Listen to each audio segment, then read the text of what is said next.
You think like someone who'll always work for powerful people instead of becoming one, she said during a fight about my career goals and ambition. I calmly walked away without defending myself. Nearly a year later, she entered a boardroom meeting and realized the executives she was trying to impress were waiting for my final decision. You think like someone who'll spend his entire life helping powerful men get richer instead of ever becoming one yourself. She said it the way people say things they've been holding for a long time. Not loud, not explosive, calm, measured, like a verdict. I remember exactly where I was standing. Kitchen counter, glass of water in my hand. Tuesday evening. I didn't say anything back. Not because I couldn't.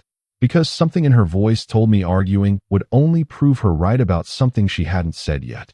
So I just stood there. And she looked at me the way you look at someone when their silence confirms your suspicion. See, she said quietly. That's exactly what I mean. Then she walked to the bedroom and closed the door. Not slammed. Closed. Which somehow felt worse. I set the glass down on the counter. And I stood there in that kitchen for a long time. The worst part wasn't the insult. The worst part was knowing she meant every word. She wasn't performing frustration.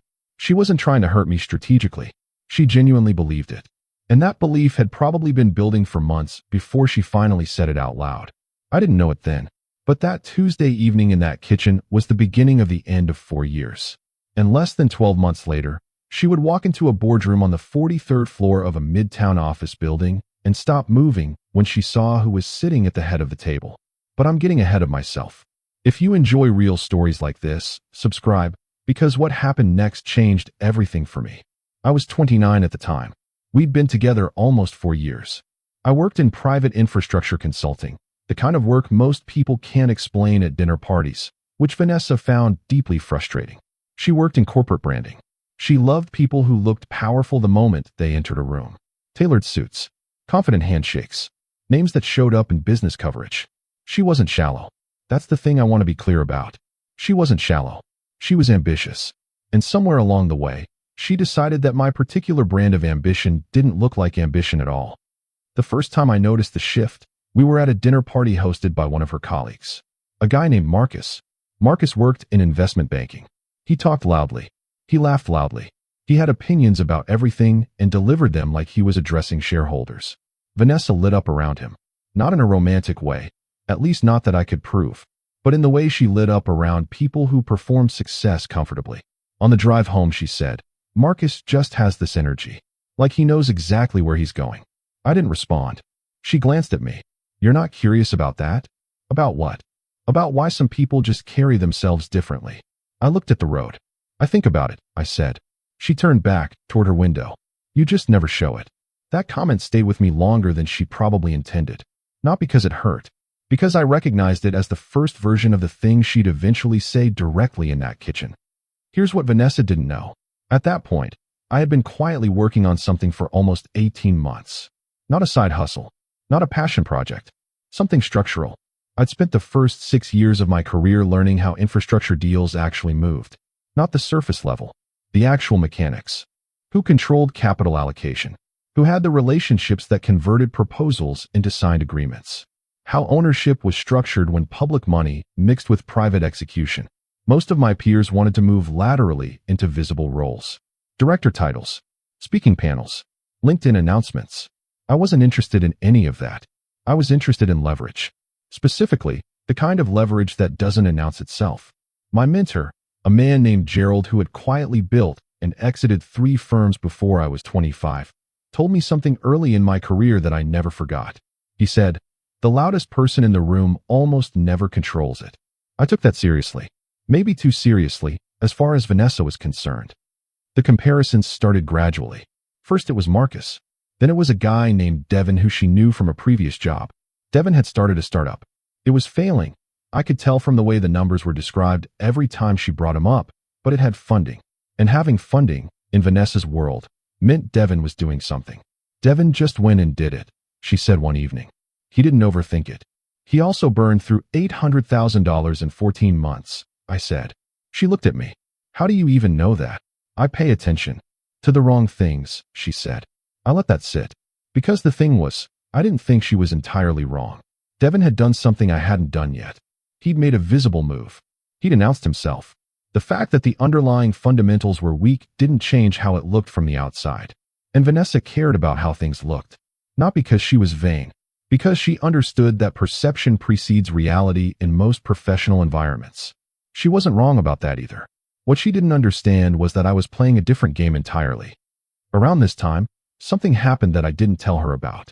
A man named Philip Okafor asked me to lunch. Philip ran a private infrastructure and development fund. Not a large one publicly, but the kind of fund whose capital moved quietly through projects that the city quietly depended on. I had met him twice.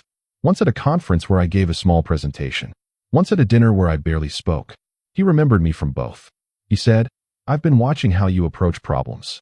You're not trying to be the smartest person talking. You're trying to understand what's actually moving." I told him I appreciated that. He said, "I want you to consider something." He didn't tell me what that something was at lunch. He told me he'd be back in touch in 6 weeks. I drove home that evening and didn't mention it to Vanessa. Not because I was hiding it, because I'd learned not to mention things that weren't confirmed. She'd gotten frustrated before when I'd brought up conversations that didn't immediately convert into outcomes. "Why are you telling me about a meeting that led to nothing?" she'd said once. So I stopped telling her about meetings until they led to something. Which meant she stopped knowing about a significant portion of my professional life.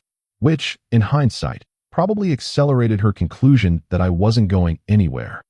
The office party incident happened about 6 weeks after the kitchen conversation. Her company had a seasonal event. Rooftop venue. Open bar. The kind of event where everyone performs their professional brand for 3 hours. She introduced me to people the way you introduce someone you're slightly embarrassed by, but trying not to be. "This is Byron. He works in consulting." That was the full introduction. Every time. "What kind of consulting?" someone asked once. "Infrastructure," I said. They nodded with the polite blankness people offer when they're not sure what that means. Vanessa moved the conversation forward quickly. Later she said, "You could try to make it sound more interesting." "It is interesting," I said. "To you. To the people who understand what it involves." She sighed. "Byron, I'm not attacking you. I'm just saying, you have to sell yourself. Nobody's going to do it for you." "I know. You don't act like you know." I looked at her. "What would you prefer I say at a party?" She shook her head. "Forget it." But she didn't forget it.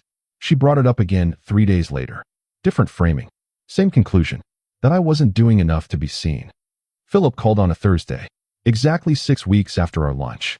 He said he was putting together a principals group.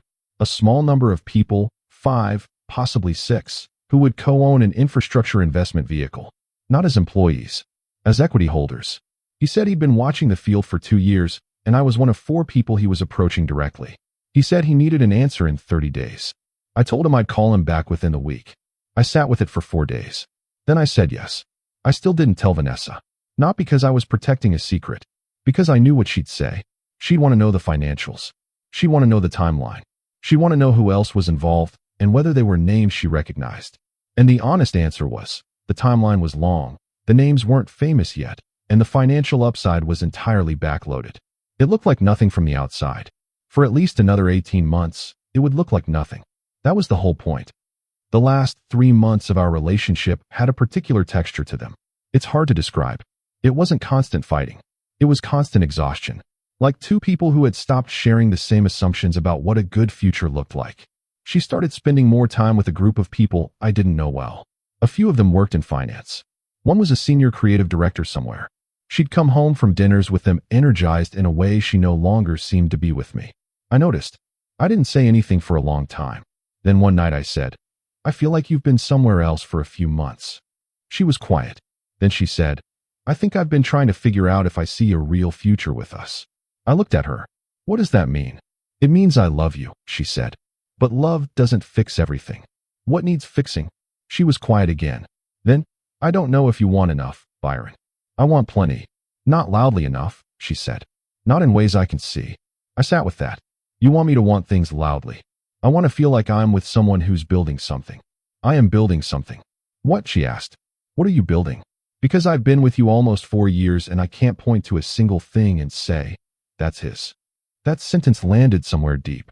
Not because it hurt my ego. Because I understood how she'd arrived at it. She couldn't see what I was building. That was partly by design. But that night I realized, when someone can't see what you're doing, they'll decide you're doing nothing. And once they decide that, evidence doesn't easily change the conclusion. The kitchen conversation happened 2 weeks after that. The verdict version. You think like someone who'll spend his entire life helping powerful men get richer instead of ever becoming one yourself. I've thought about those words many times since. Not with anger, with something closer to understanding. She was describing what she saw. A man who understood power structures but didn't appear to be climbing them. A man who worked long hours on things she couldn't observe outcomes from. A man who turned down a director title 18 months earlier because the equity wasn't there. A man who said no to the louder option and chose the quieter one. From the outside, that looked like fear. From the inside, it was the most aggressive decision I'd ever made. I left 2 days after the kitchen conversation. Not impulsively. I'd been sleeping in a low-grade version of that conversation for months. The Tuesday night just made it concrete. I packed 2 bags, called a friend who had a spare room, told Vanessa I was leaving. She didn't ask me to stay. I noticed that. Not with bitterness. Just as information. She stood in the hallway and said, "I think this is probably right." I nodded. "I hope you find what you're looking for," I said. She looked at me like she wanted to say something else. She didn't. I picked up my bags. And I walked out. The next 11 months were the most focused of my life. I moved into a smaller place. Spent less. Worked more. Spoke to fewer people about fewer things. The principals group with Philip was beginning to take shape. We were structuring around 3 anchor projects, 2 urban transit-adjacent developments, and 1 mixed-use infrastructure contract that had been moving through city approval channels for 2 years. My role was specific. I wasn't the face. I wasn't the relationship man. I was the person who understood how the capital structure needed to be assembled to survive regulatory complexity.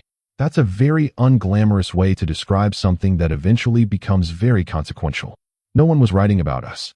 No one was announcing us. We were in rooms that don't show up on calendars that people share publicly. We were on calls that don't get referenced in LinkedIn posts.